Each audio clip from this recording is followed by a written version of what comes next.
నమస్తే friends, welcome back to my channel. ఇవాళ simple and tasty recipe వచ్చేసి బ్రేక్ఫాస్ట్లోకి అయితే ఇలా గోధుమ ఉప్మానైతే చేసి చూడండి.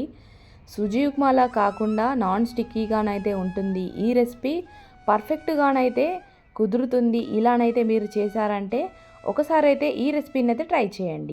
కడాయిలోకి అయితే ఆయిల్ని అయితే వేసుకొని ఆయిల్ కాస్త హీట్ అయ్యాక 1/2 కప్పు వరకు అయితే పల్లీలను అయితే వేసుకోండి. పల్లీలు ఇలా కాస్త రంగు చేంజ్ అయ్యాక ఇందులోకి అయితే 6-7 వరకు అయితే జీడిపప్పులను అయితే వేసుకోండి. వీటిని కూడా ఇలా గోల్డెన్ బ్రౌన్ కలర్ వచ్చేంత వరకు అయితే వేయించుకొని పక్కన పెట్టుకోండి. ఇప్పుడు అదే కడాయిలోకి అయితే 1 కప్పు వరకు అయితే గోధుమ రవ్వని వేసుకొని లో ఫ్లేమ్లో పెట్టి అయితే వీటిని వేయించుకోవాలి.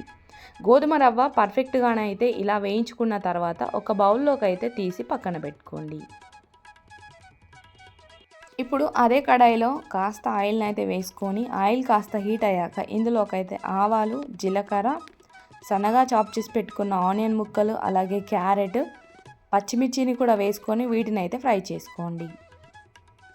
ఇలా వీటిని అయితే ఫ్రై చేసుకున్న తర్వాత ఇందులోకి అయితే మీరు డైరెక్ట్గానైతే వేసుకోవచ్చు. ఈ శనగపప్పుని మనం వాటర్ వేసి అయితే ఉడికించుకుంటాం కాబట్టి 3 టేబుల్ స్పూన్ వరకు అయితే శనగపప్పును అయితే వేసుకొని ఇందులోనే ఫ్రై చేసుకోండి. అలాగే అల్లం వెల్లుల్లి పేస్ట్, పసుపుని కూడా వేసుకొని వీటిని అయితే ఫ్రై చేసుకోండి.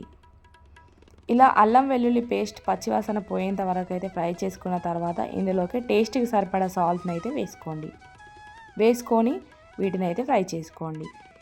ఇలా ఫ్రై అయిన తర్వాత ఇందులోకి అయితే మనం 1 కప్ వరకు అయితే గోధుమ రవ్వను తీసుకున్నాం కాబట్టి 3 కప్స్ వరకు అయితే వాటర్ని అయితే తీసుకోండి. ఎక్కువ క్వాంటిటీ వాటర్ని తీసుకోవడం వలన గోధుమ రవ్వ పర్ఫెక్ట్గాను ఉడుకుతుంది, అలాగే పొడి పొడిగాను ఉంటుంది. ఇప్పుడు మూత వేసి అయితే వీటిని ఇలా ఉడికించుకోవాలి.